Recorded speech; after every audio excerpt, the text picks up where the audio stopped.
Mr. Cornyn, aye.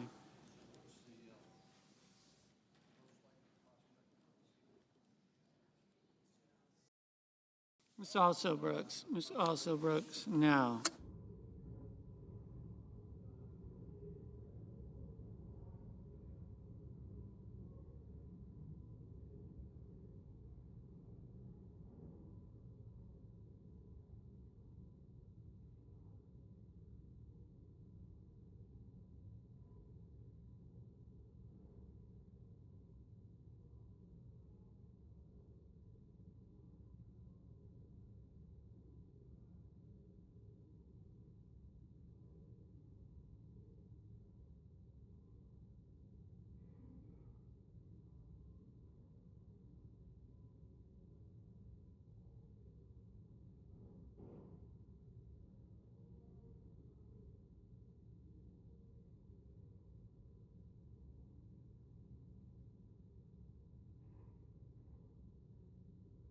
Ms. Hirono, no.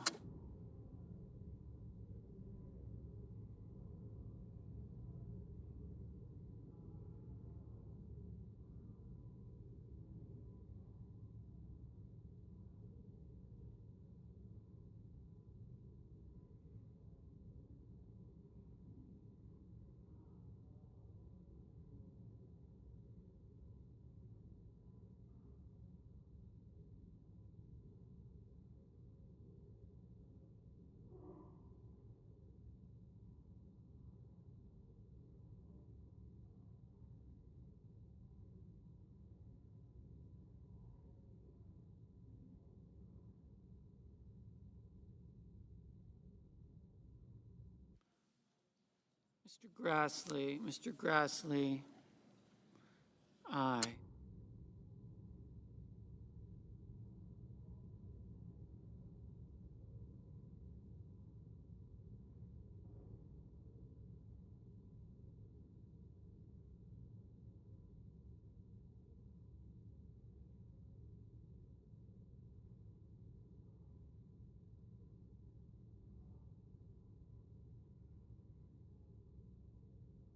Mr. Durbin, no.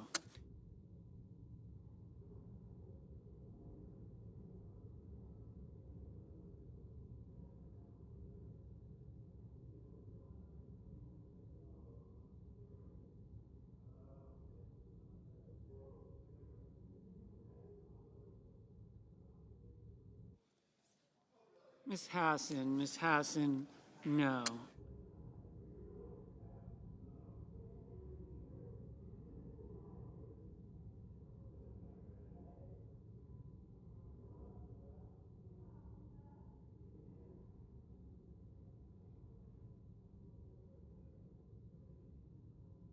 Mr. Banks, aye.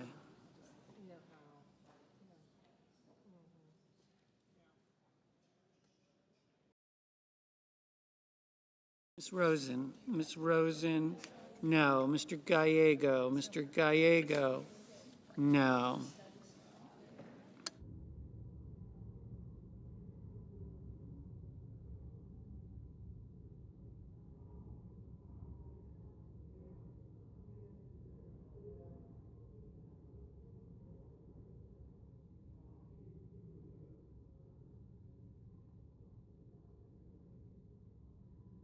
Mrs. Fisher, aye.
Mis- Mr. Curtis, aye. Mrs. Blackburn, aye. So,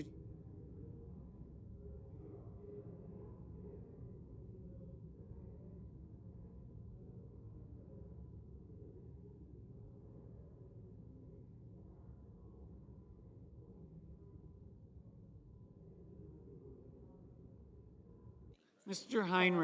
Heinrich, no.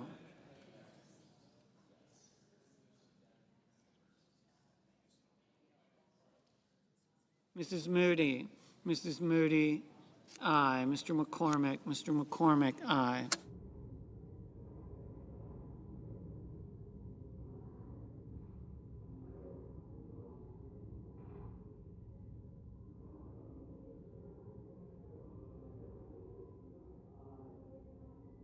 Mr. Wicker, aye.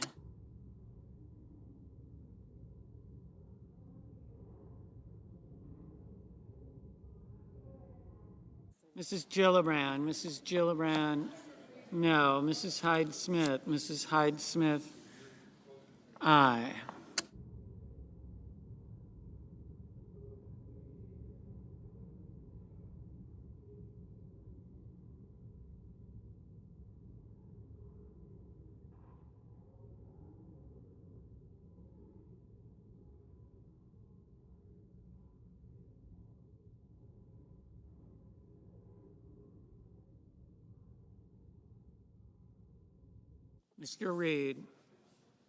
Mr. Reed, no.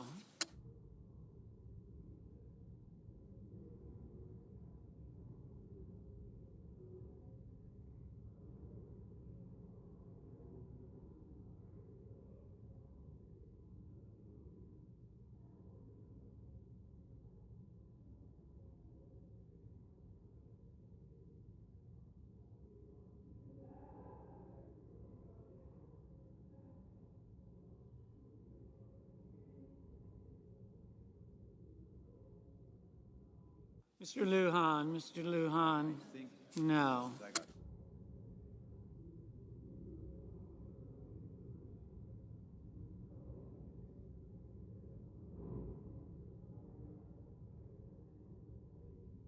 Mr. Kramer, aye.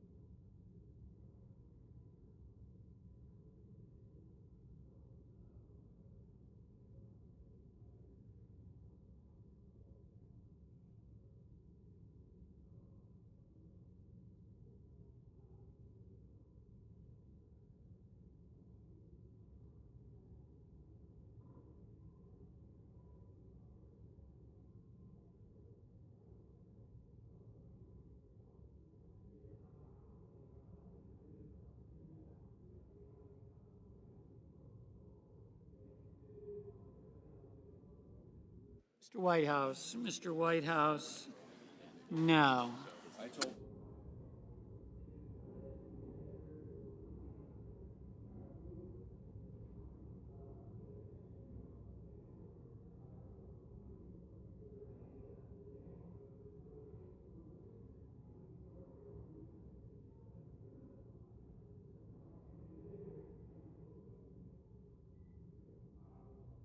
Mr. Langford, aye. Mrs. Shaheen, no.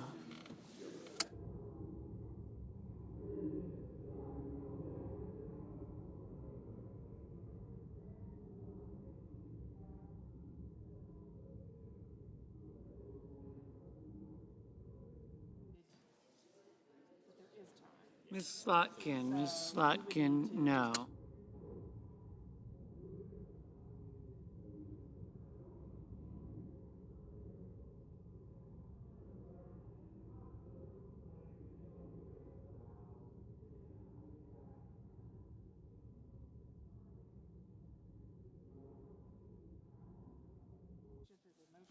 Mr. Budd, aye. Mr. Ricketts, aye.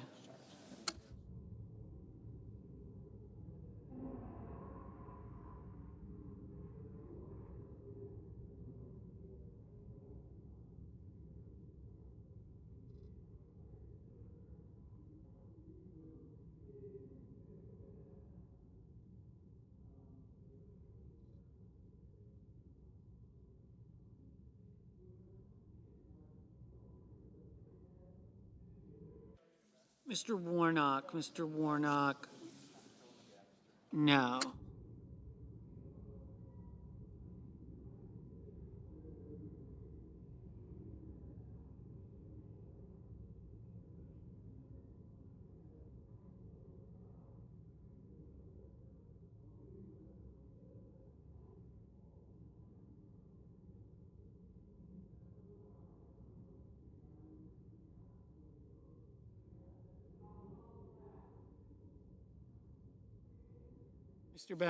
Mr. Bennett, no. Mr.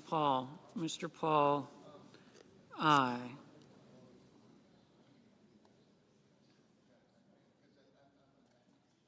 The court system will respond accordingly as they did in the case of Oregon and Illinois when the hearing tomorrow is brought before the federal judge. Deploying the Texas National Guard without the consent of Illinois elected officials is, in my estimation, unnecessary and unlawful. The Posse Comitatus Act expressly forbids the use of our nation's military for civilian law enforcement unless expressly authorized by statute or the Constitution. National Guard personnel do not deserve to be used by the president's political pawns. And let me say and make it clear, as much as I regret the decision by the Texas governor to send his National Guard troops into Illinois, and as much as I want them to leave immediately, I do not make those statements at the expense of the individuals who are in the Guard and volunteered to serve their state and nation. The same thing is true with the federalized Illinois National Guard. They are doing what they are ordered to do as according to the military standards. But the bottom line is we all know they are not fighting crime. If the Trump administration truly wants to help Chicago, and I don't believe they do, and Illinois, it won't defy our elected leaders. It will work with us. It would restore millions of dollars it suspended, the Trump administration suspended, in crime prevention and public safety grants. Instead, this administration has chosen to use America's military to create chaos and sow fear in our cities. We all agree on the importance of reducing crime and making our communities safer. The president claims his aggressive immigration raids and threats to deploy troops are to help get violent criminals off the streets. I come to the floor 2 straight days, and this is the third, to condemn what happened last week in the city of Chicago on Tuesday. A South Shore apartment building was raided in the middle of the night. Doors were crashed down. Families were rousted out of their bedrooms, many of them brought out to the street and questioned as to whether they were in America legally. Some were American citizens, we don't know how many, and we certainly don't know if there were any criminals found as a result of that. No report. But we do know this: what happened on that street on that night was not the way America does business and shouldn't be. It was to terrorize these families with no warrant for their arrest and no suspicion that they had committed crimes, simply because they looked Hispanic and maybe looked like foreigners, I'm not sure. This action was taken against them. These attacks are part of Stephen Miller's personal agenda for mass deportation at any cost. They've pulled FBI, DEA, and ATF agents from their assignments, important assignments to stop narcotics and other things, to carry out the president's immigration agenda. They've stopped working on fighting crimes like terrorism, gun violence, human trafficking, and drug smuggling, to land a helicopter near a building in Chicago and to bring 30 families out into the street in the middle of the night. I have fought for humane reforms to our immigration system and evidence-based ways to reduce crime in our cities. If the president is serious about fixing our immigration system or lowering crime in our communities, I'll join in on that effort. But sending in militarized federal immigration agents and National Guard troops to our communities is not the way to do it. These actions have accomplished what I believe is the President's true intention, sowing fear in the hearts of our communities, especially our immigrant communities, and consolidating the President's power in Washington. The actions taken by this administration undermine the very fabric of America, a nation that was founded on the belief that all people should be free from tyranny. I remember a time when every member of Congress would have risen in outrage if the administration attempted to use the military unlawfully against the cities and communities and states that they represent. Unfortunately, this time has passed. There's nothing but silence from the other side of the aisle. Congressional Republicans are content to stand aside in abject servility to this president as he tramples the Constitution. But Americans should not stay silent. People across Illinois are peacefully making their voices heard and letting this administration know the attacks on our city will not go unchallenged. As a senator from Illinois, I'll do everything in my power to hold this administration accountable for their unlawful actions. They may think this is a diversion of attention from the basic issue of controlling healthcare costs and helping working American families afford their health insurance. I think it's much more. It is a threat to our republic and our Constitution, and I hope that others will join me in condemning this activity. I yield the floor.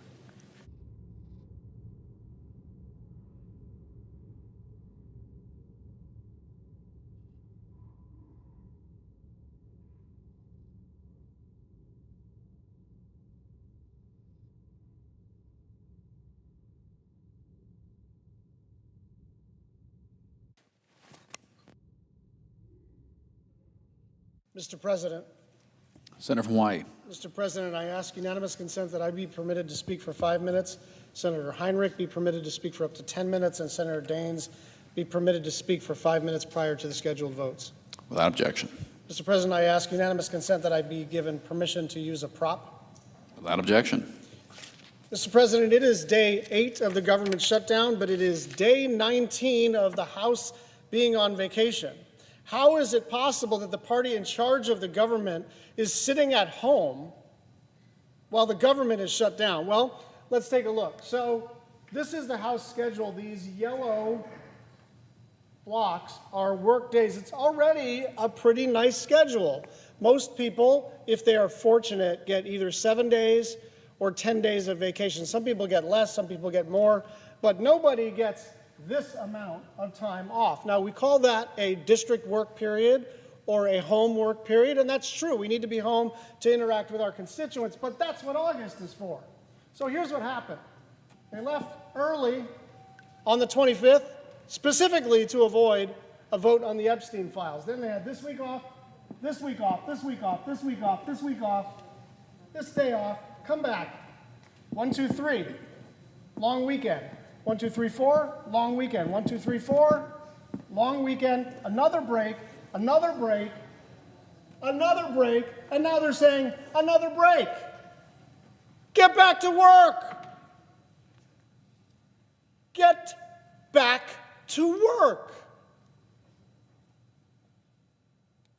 We are facing a healthcare crisis, and we didn't pull this out of some Democratic strategist lab.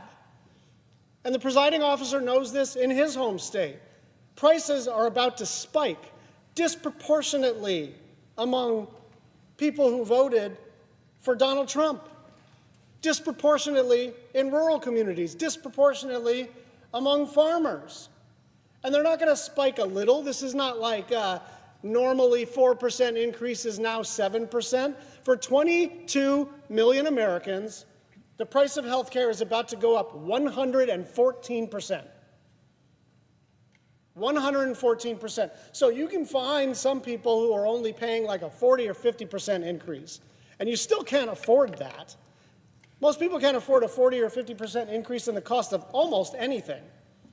But health care is a big chunk of the cost of living. And so here we are, as Democrats, saying, help us help you. Republicans, you created this mess that is causing your signature legislative achievement to be a drag on your electoral chances. And if we were a little bit more cynical, we would just let you stew in it. But we want those 24 million people, 22 million people to have relief. And so we're simply saying we can open the government tomorrow morning if Donald John Trump realizes that he's hurting his own people. Mr. President, I ask unanimous consent that the following remarks be recorded in a different part of the journal. Without objection. I want to follow up on what the Democratic whip is talking about in the city of Chicago and the state of Illinois. We all swore an oath to the Constitution, and I am honestly scared. I used to do this sort of shtick on Twitter where I would say, the thing about what Donald Trump said on Twitter is that and then I would just say, he's trying to take your health care away. And my point was, that's a distraction from the main issue, which was that he was going to try to take your health care away. That's not true anymore. He's going through with these authoritarian actions. The last time he posted that one of his political enemies should be jailed, it was James Comey, and then James Comey was indicted. This morning he pled not guilty. His trial is in January. And so this morning, Donald John Trump, with the assistance of the Texas governor, who is endlessly servile to him, is mobilizing, over the objection of the Illinois governor, 200 or 300 troops to go into Chicago to do nobody knows really what other than to terrorize people. They're belaying off a helicopter into an apartment building in urban Chicago. Give me a break. And lest you think this is theater, this morning, Donald Trump is in one of his moods and he says, Governor Pritzker should go to jail. Are we to assume he's kidding this time? Are you sure he's kidding this time? Oh, he's just trolling. Last time, 3 weeks ago, he clearly wasn't trolling. The Attorney General went through with what he asked. And so I'm asking my Republican colleagues who swore an oath to the Constitution and love this country just like I do, to say, publicly or privately, I don't care, enough is enough. I yield the floor.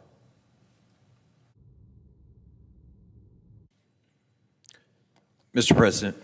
Senator from New Mexico. Thank you, Mr. President. There is a national monument in New Mexico that is extremely important to me and our community. It's called the Organ Mountains Desert Peaks National Monument. And it has rocky spires that jut into the sky and preside over bustling communities in southern New Mexico. It's also home to nearly 250 archaeological sites, including some of the earliest Native American heritage sites in North America, and places like Shelter Cave, Conklin Cavern, and the Aden Lava Flow Wilderness. This January, the Bureau of Land Management issued its most recent monument management plan for Organ Mountains Desert Peaks. It sets out in this plan how the land will be used over the coming decades. And it came after years of engagement with public land users. From comment periods to public meetings to feedback sessions, input from public land users is the heart of how we administer our public lands across the country. In the end, land use plans like this one take time and are the result of hundreds, even thousands of people's work that deserves respect. And that's why I'm here. Beginning this week, the Senate is voting on 3 resolutions of disapproval on resource management plans prepared by the Bureau of Land Management. Now, resource management plans are a pretty simple idea. Every decade or two, public land managers look at a region as a whole and figure out how to balance all the competing different uses of public land across that landscape. They figure out where recreation should be prioritized and where prime game habitat should be protected. They figure out what land should be available for uses like grazing or oil and gas production. They identify important cultural sites and historic resources that deserve our protection. And they also determine which land use requirements can be eased for things like pipelines or transmission lines. They do all of this with the input of local communities, recreation businesses, public land users, tribal governments, energy developers, and more. But I'm here now because Republicans want to rescind these land use plans through the Congressional Review Act. And by doing that, they brush away all of the local voices and community input that went into making these plans. Imagine telling tribal communities that their opinion no longer matters on their ancestral lands. Telling hunters that their opinion no longer matters on the lands they used to fill their families' freezers. Telling hikers that their opinion no longer matters on the routes that they know like the back of their hand. Telling local communities that the way their land is used is no longer of importance. Telling all of us that our voices do not matter when it comes to the very lands that are our American birthright. And here's the thing, they're doing it across the board on every resource management plan since 1996 without even admitting it. So let me walk you through what they're hoping that you won't notice. First, it's important to understand that resource management plans affect nearly every use on public land, from bird watching to coal mining. These plans get a whole rewrite every few decades, but in between, smaller amendments are made to address specific places and specific uses that need to be updated. These amendments are the normal way for new administrations to change plans that they disagree with, until today. Now, instead of using the usual amendment process, which involves all of those same stakeholders, Congress is voting to outright overturn and repeal these plans.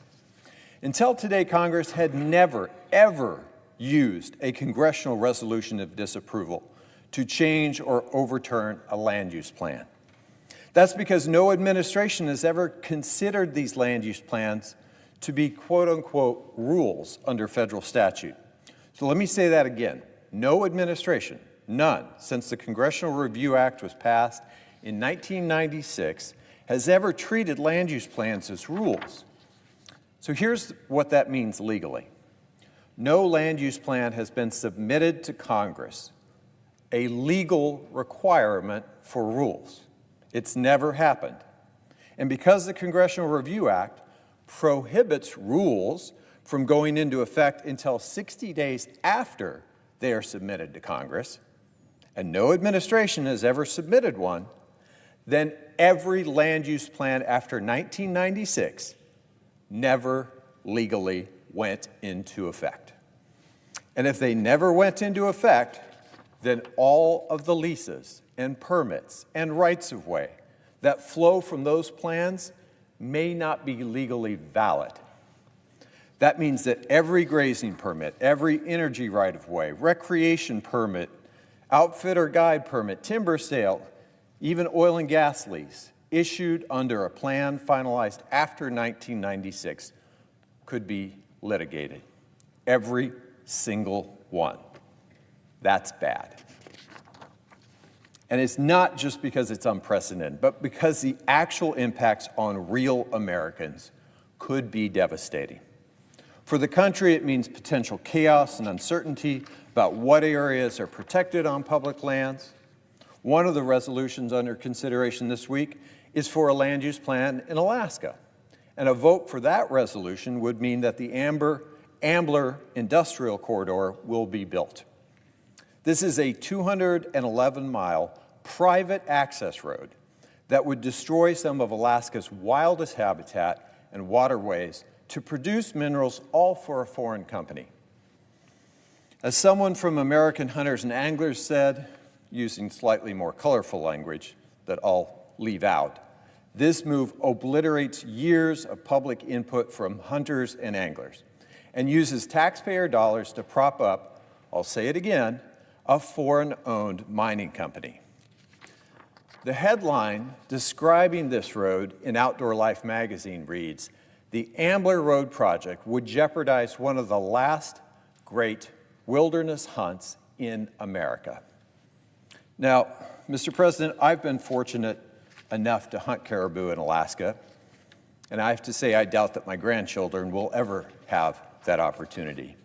And what's even more concerning to me is the impact that the Ambler Industrial Corridor will have on subsistence hunting and fishing. This private industrial mining corridor will carve its way, in addition, through gates of the Arctic National Park. You heard me right. We are sacrificing one of our most spectacular national parks to enrich a foreign mining company. I have to think that Teddy Roosevelt is rolling over in his grave. The damage will be irreparable to the landscape, to our American birthright in these public lands, and to one of the largest caribou herds in Alaska and the communities that depend on that herd. Imagine sweeping away years and years of input, conversations, not just about the public lands on one landscape, but to public lands across this country. All because you what? Found a quicker, easier way? One where you didn't have to listen to anyone? One where some senators in Washington, D.C. get to override and replace the opinions of every single American who contributed to those plans. That's nuts. Even if you don't care about how land is used by hunters or hikers or tribes or cattle growers or energy producers, if all you care about is how our lands are used to produce fossil fuels, then look no further than my state. Look at the Bureau of Land Management leases that have been issued in the Permian Basin. And know that when you vote for these resolutions, when you turn these resource management plans into so-called rules, you call into question those leases, all of them. Know that you are choosing, what you are choosing may be easier, but it is wrong and it is destabilizing. I would urge my colleagues to vote no on all these resolutions of disapproval. Thank you, Mr. President.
Mr. President. The distinguished senior senator from Montana. Mr. President, in the final days of President Biden's administration, he quickly and quietly issued a rule that had massive impacts on Montana's economy. This happened after the election. Biden's BLM issued an amendment to the Miles City Resource Management Plan that prohibited all new coal development in eastern Montana. Shuts it down. This means that the BLM prohibited all new coal leasing in the Powder River Basin. By the way, that is the home of the largest coal reserves in the United States. And they did this despite strong opposition from local counties in Montana, local elected officials. In fact, the entire Montana congressional delegation and the governor of Montana himself, Greg Gianforte.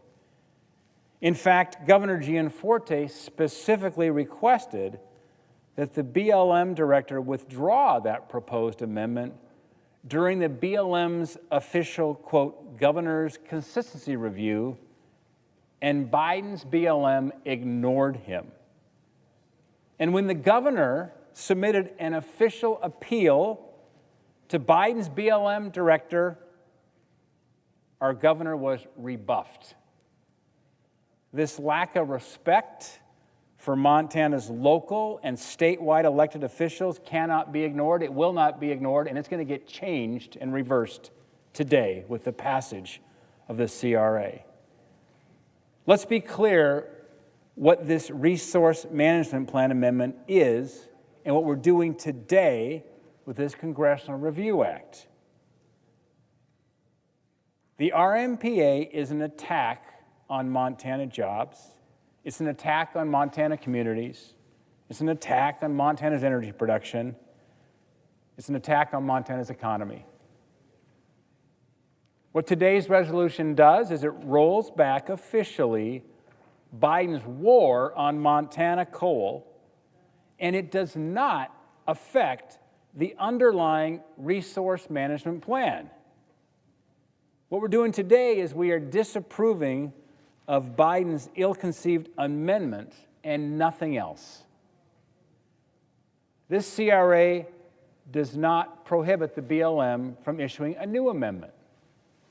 The CRA simply prohibits the new administration from issuing a substantially similar coal amendment, and in this case, that means they can't permanently prohibit any new coal development.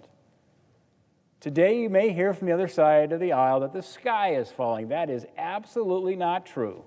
What we're doing today is righting a wrong, something the Biden administration slipped in after the election, and we're grateful that we were paying attention, and we're going to right this wrong. A midnight Biden rule that was issued without the support from the state of Montana. Talk about federal bureaucratic overreach. Taking this action this day, today, will lead to more Montana jobs, more Montana energy, by the way, more Montana tax revenue to support K through 12 education and stronger communities in eastern Montana. I urge my colleagues to again, like we did last night,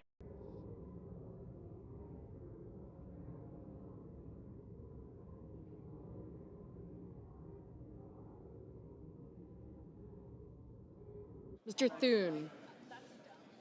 Mr. Thune, no.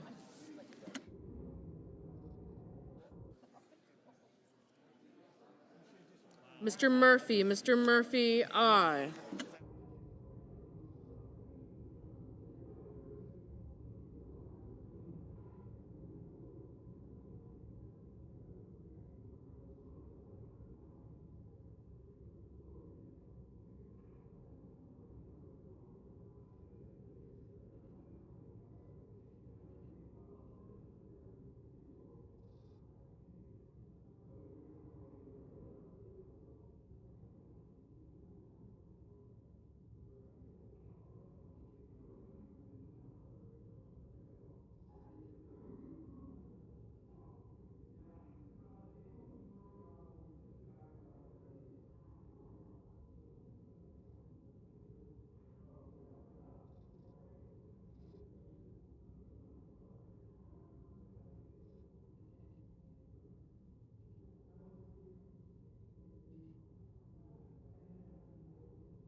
Mrs. Hyde-Smith, no. Mr. Warnock, aye.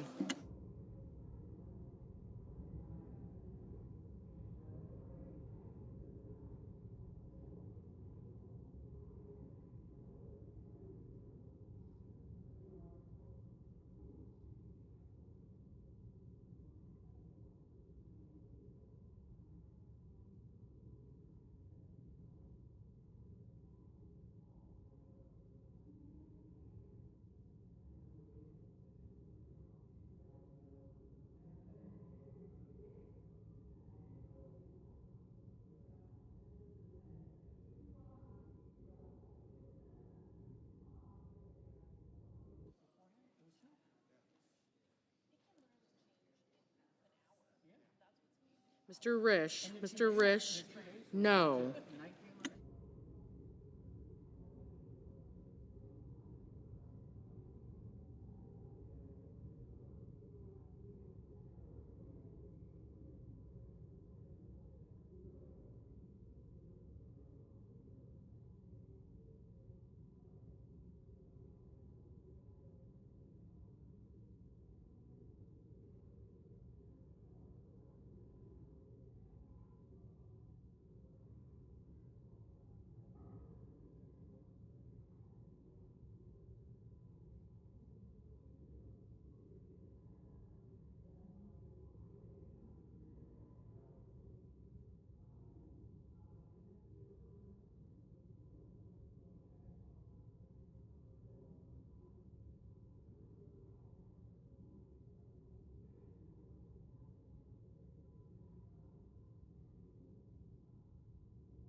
Mr.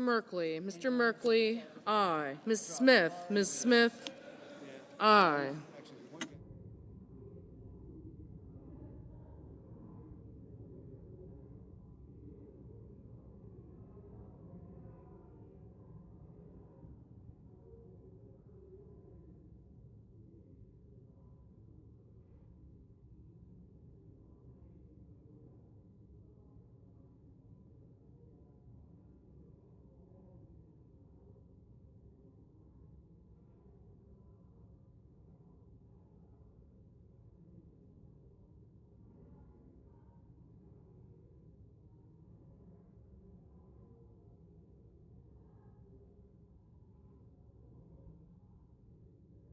Ms. Duckworth, aye.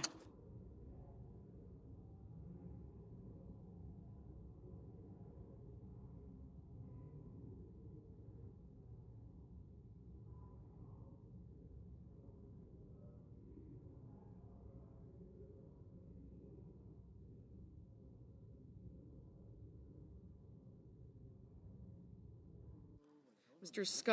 Scott of Florida, no.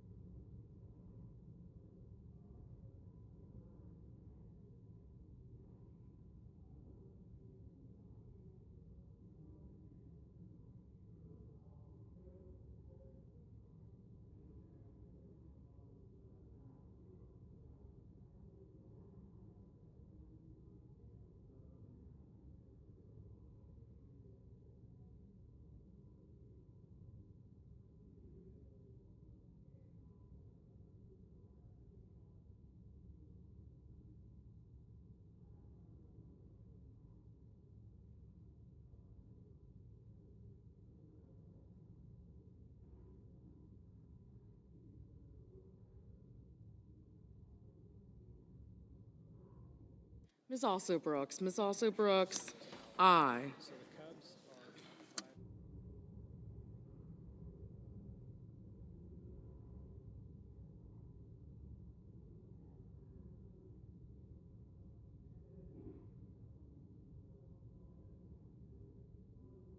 Mr. Ossoff, aye.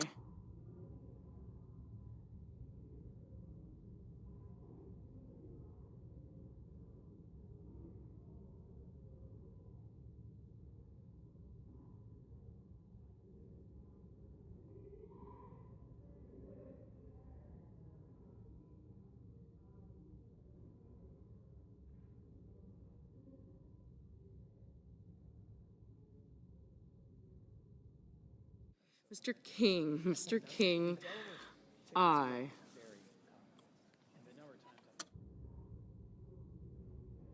Mr. Marshall, no.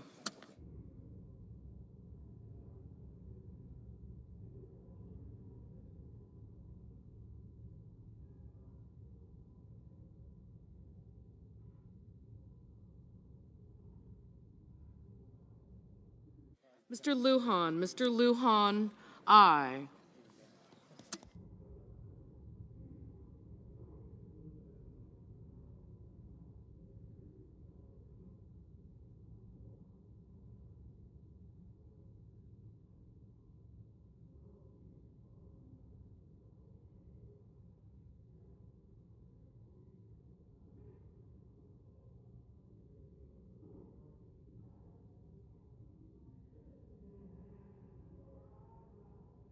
Mr. McCormick, no.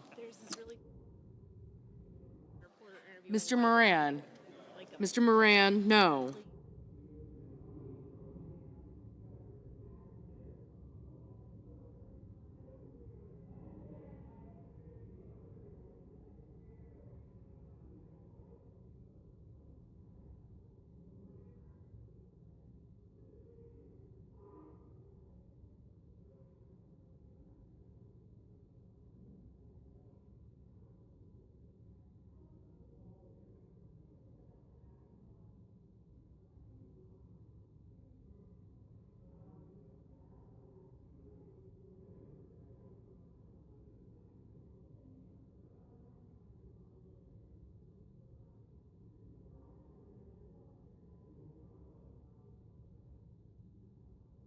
Mrs. Fisher, no.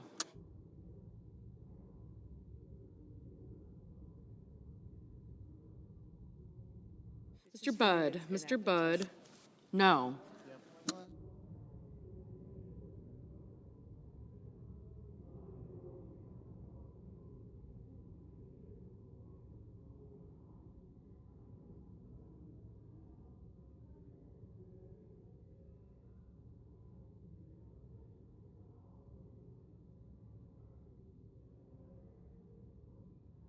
Mrs. Shaheen, aye. I did grow up going to Redskins games, but Mr. Schmidt, no.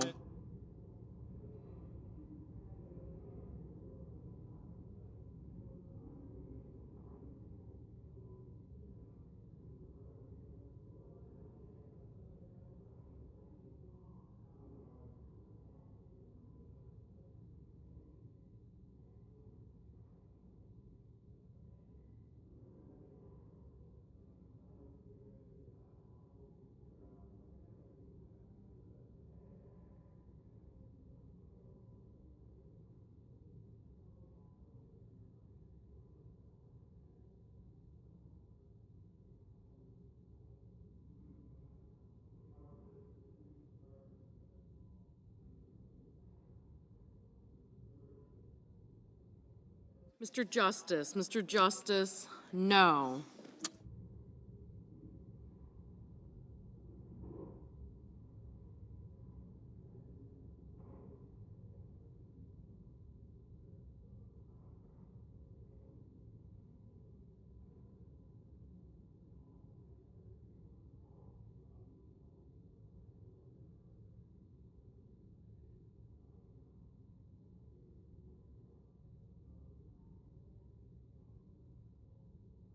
Ms. Cantwell, aye.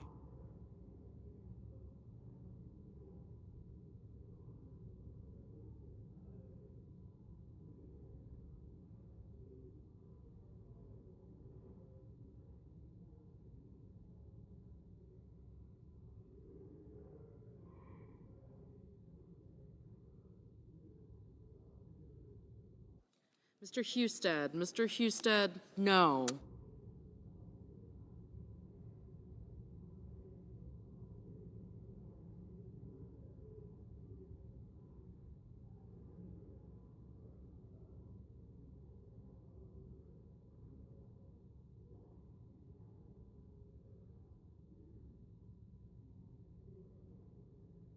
Mr. Hickenlooper, aye.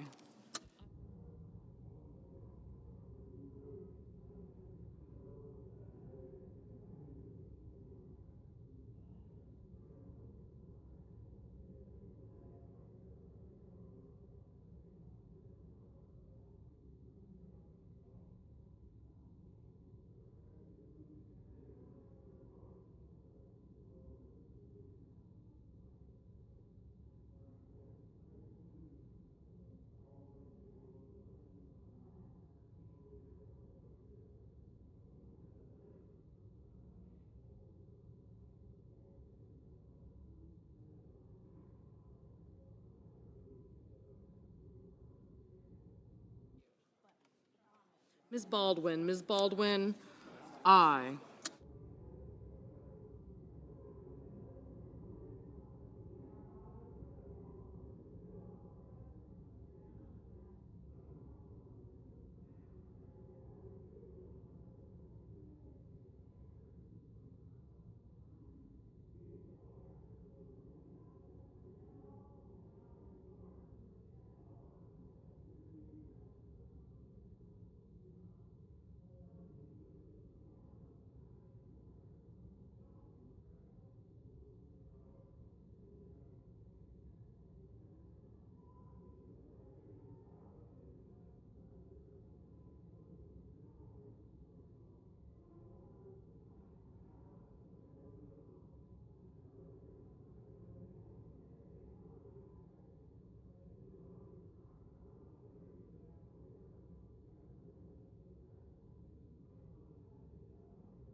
Mr. Booker, aye.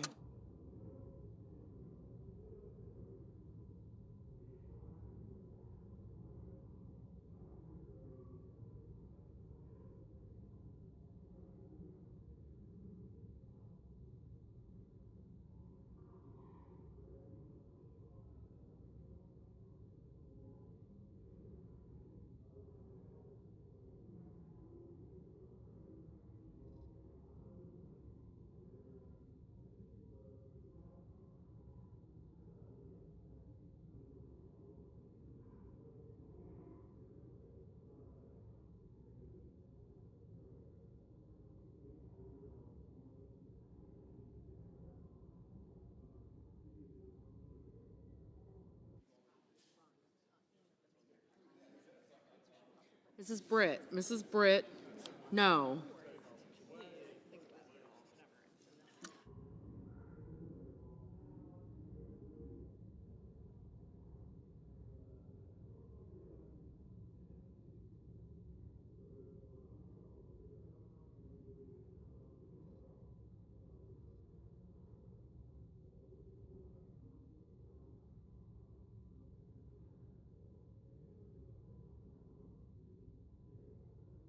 Mrs. Moody, no.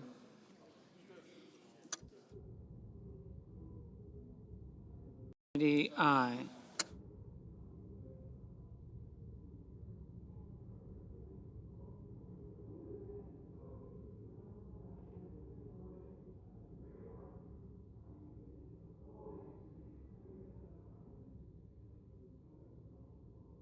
Mr. Sullivan,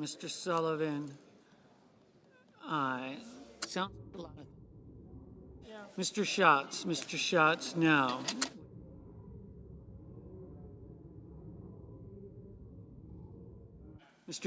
Mr. Young, aye.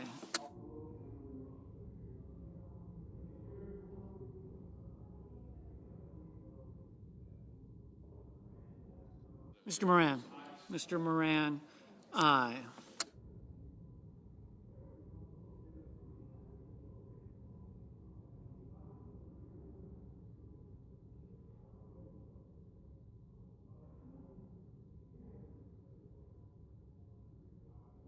Mr. Haggerty, aye.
Mr. Thune, Mr. Thune.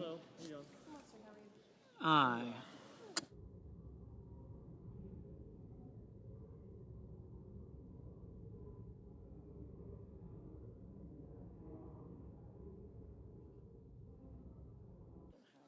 Mr.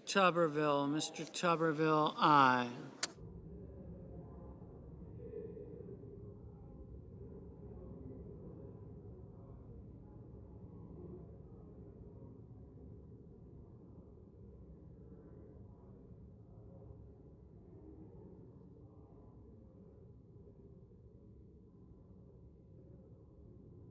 Mrs. Murray, no.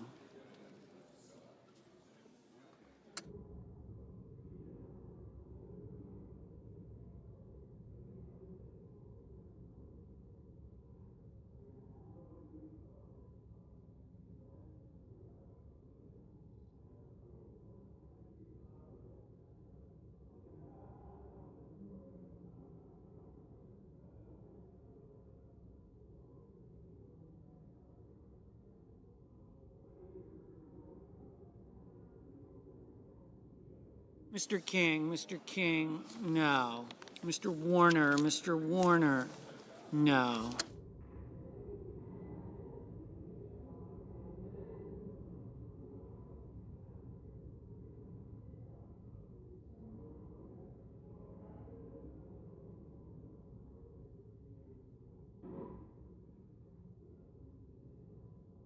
Mr.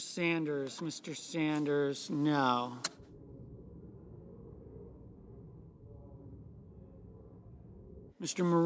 Mr. Moreno, aye.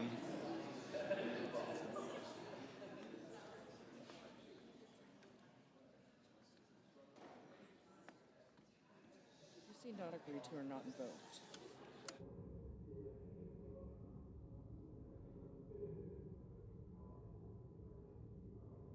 Ms. Warren, no. Mr. Blumenthal, no. Mr. Van Hollen, no.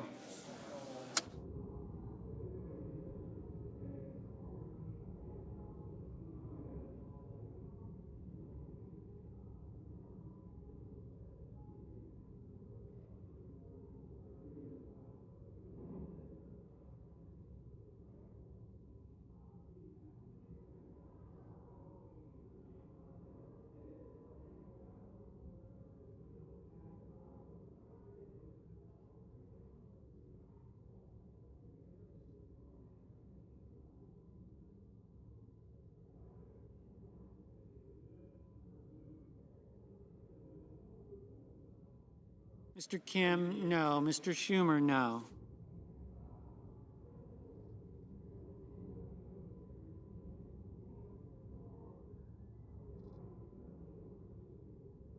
Mr. Tillis, aye. Mr. Lee, aye.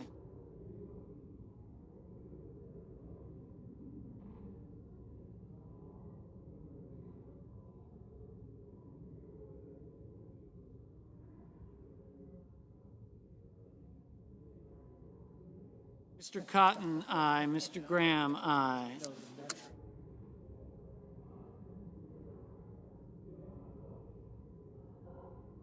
Mr. Scott of South Carolina, aye.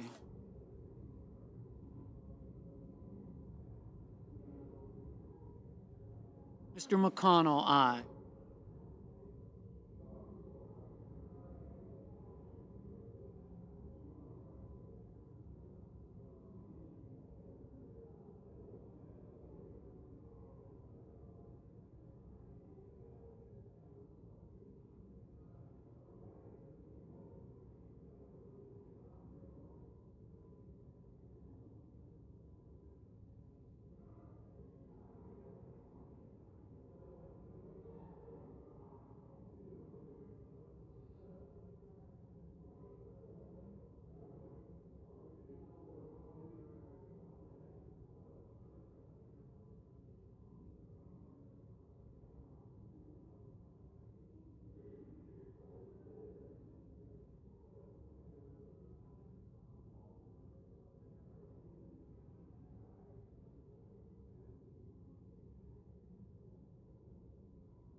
Ms. Smith, no.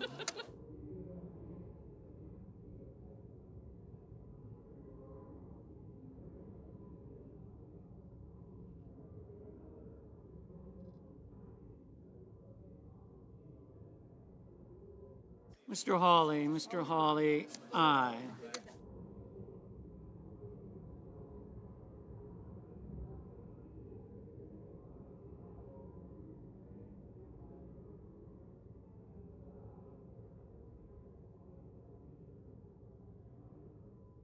Mr. Mullen, aye. Mr. Welch, no.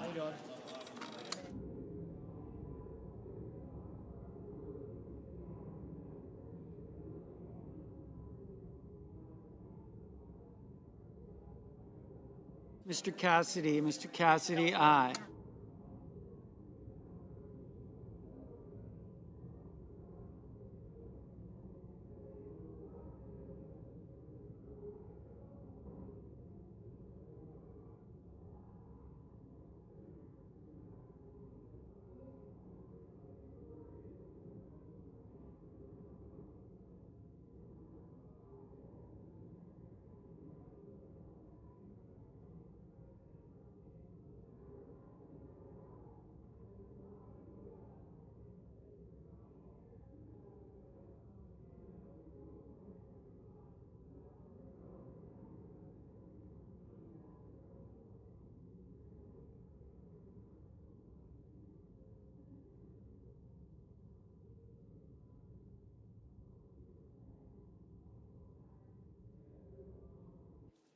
Mr. Coons, no.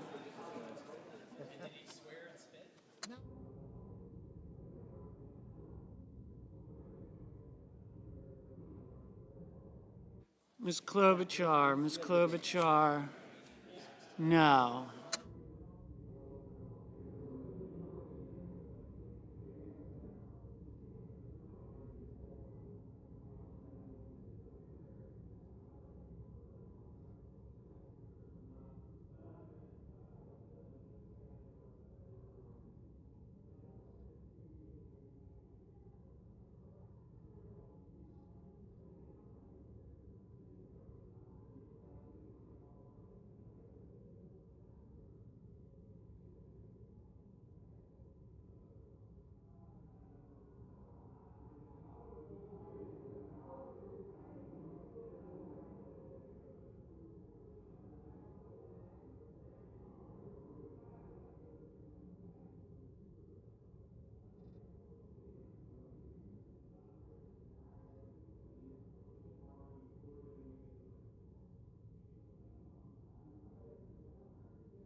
Mr.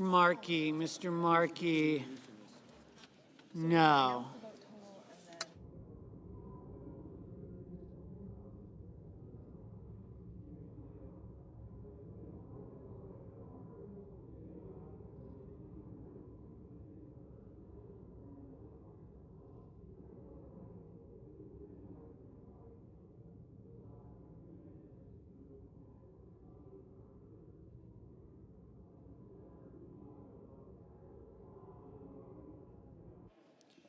On this vote, the yeas are 52, the nays are 47, and the joint resolution is passed. The Democratic leader. I move to proceed to the motion to reconsider the cloture vote on the motion to proceed to S2882. The question on the motion. All those in favor say aye. Aye. All opposed say no. The ayes appear to have it. The ayes do have it. The motion is agreed to. I move to reconsider the cloture vote on the motion to proceed to S2882. Questions on the motion? All those in favor say aye. Aye. All opposed say no. The ayes appear to have it. The ayes do have it. The motion is agreed to. I yield the floor. The clerk will report the motion to invoke cloture.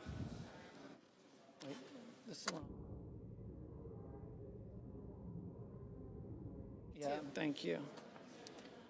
Cloture motion. We, the undersigned senators, in accordance with the provisions of Rule 22 of the Standing Rules of the Senate, do hereby move to bring to a closed debate on the motion to proceed to calendar number 167 S2882, a bill making continuing appropriations for the fiscal year ending September 30th, 2026, and for other purposes, signed by 17 senators.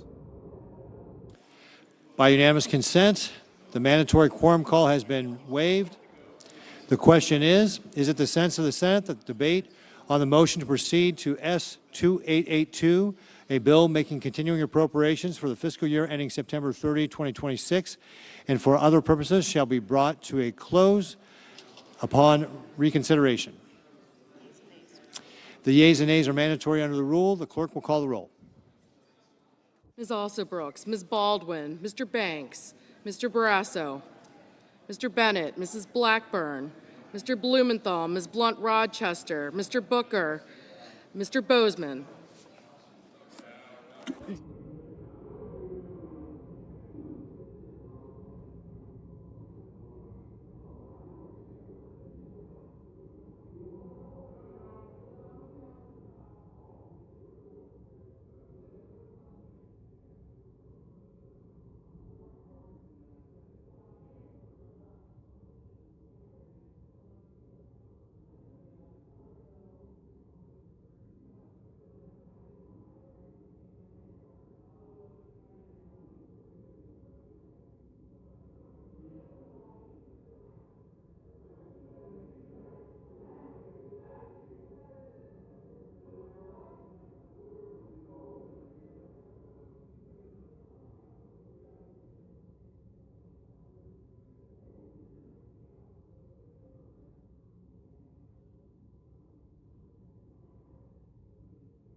Mrs. Britt, Mr. Budd, Ms. Cantwell, Mrs. Capito, Mr. Cassidy, Ms. Collins, Mr. Coons, Mr. Cornyn, Ms. Cortez Masto, Mr. Cotton,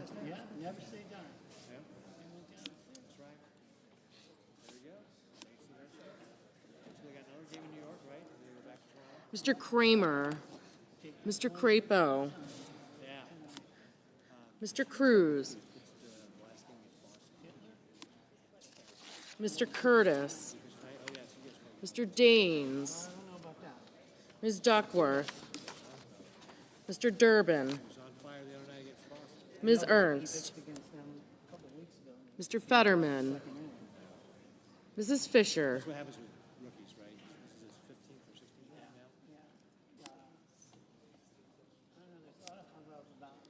Mr. Gallego, Mrs. Gillibrand,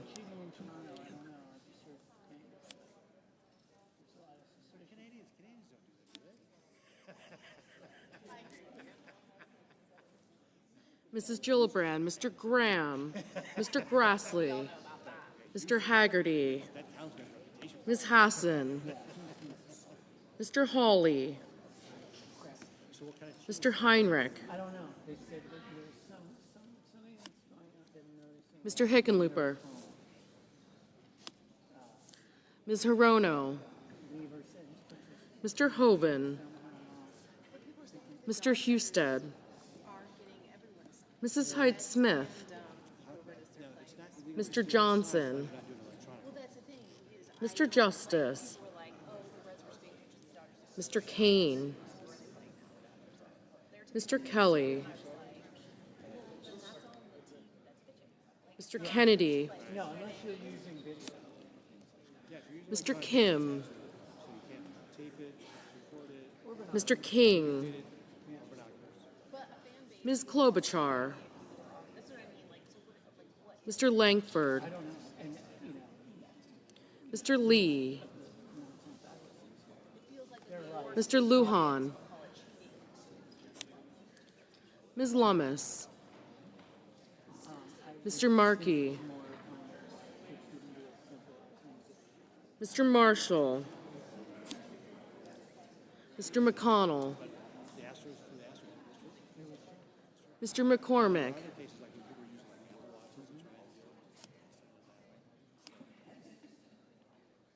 Mr. Merkley, Mrs. Moody, Mr. Moran,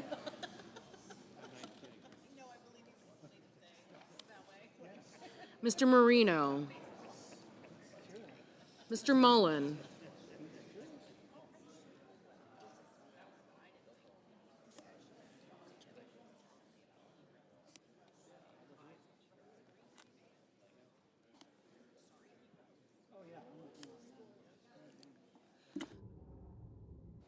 Ms. Murkowski,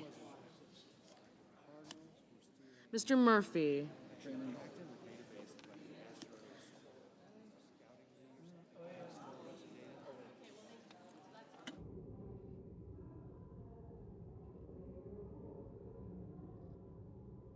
Mrs. Murray, Mr. Ossoff, Mr. Padilla, Mr. Paul, Mr. Peters, Mr. Reed, Mr. Ricketts, Mr. Risch,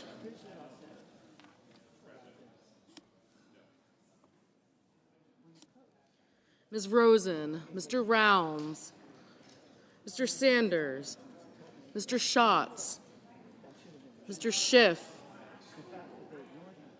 Mr. Schmidt, Mr. Schumer,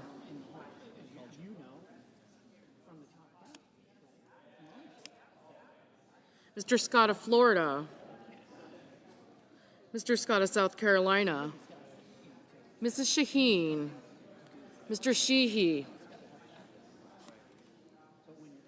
Ms. Slotkin, Ms. Smith, Mr. Sullivan, Mr. Thune, Mr. Tillis, Mr. Tuberville, Mr. Van Hollen, Mr. Warner, Mr. Warnock, Ms. Warren, Mr. Welch, Mr. Whitehouse, Mr. Wicker, Mr. Wyden,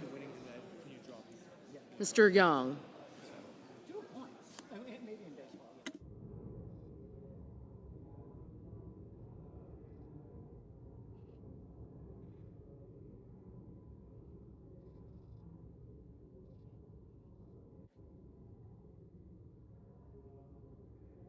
Senators voting in the affirmative: Bennett, Blunt Rochester, Coons, Fetterman, Gallego, Gillibrand, Hassan, Heinrich, Hirono, Kane, Kelly, Kim, Klobuchar, Markey, Murray, Padilla, Peters, Rosen, Sanders, Schatz, Slotkin, Van Hollen, Warner, Warren, Welch, and Wyden. Mr. Reed, aye.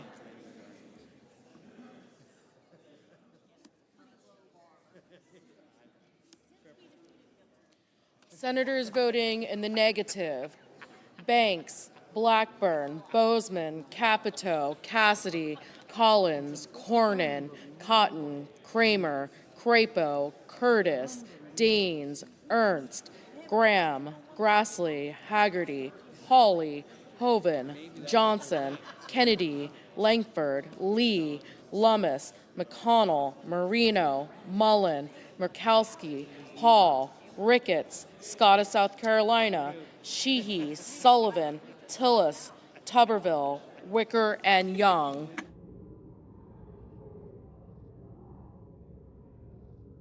Mr. Blumenthal, aye. Mr. Durbin, aye. Mr. Markey, aye. Ms. Cortez Masto, aye.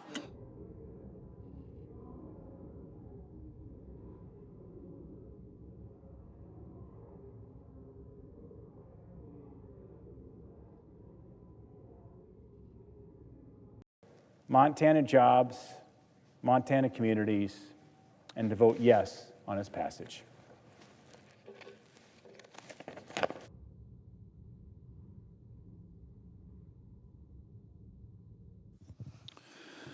Under the previous order, the clerk will read the title of the joint resolution a third time. HJ Res 104, joint resolution providing for congressional disapproval under Chapter 8 of Title 5 United States Code and so forth. The question occurs on passage of the joint resolution.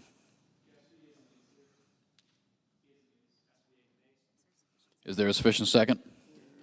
There appears to be. Clerk will call the roll.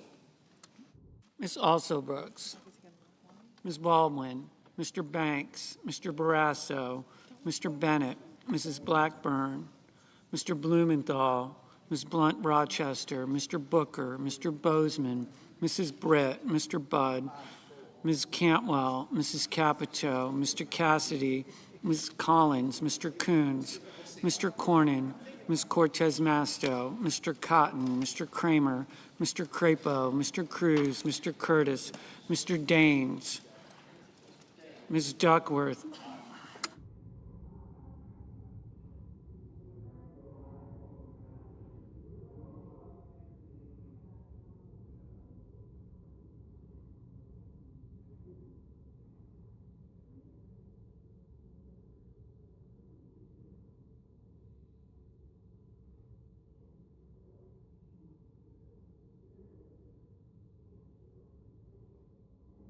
Mr. Durbin, Ms. Ernst, Mr. Fetterman, Mrs. Fisher,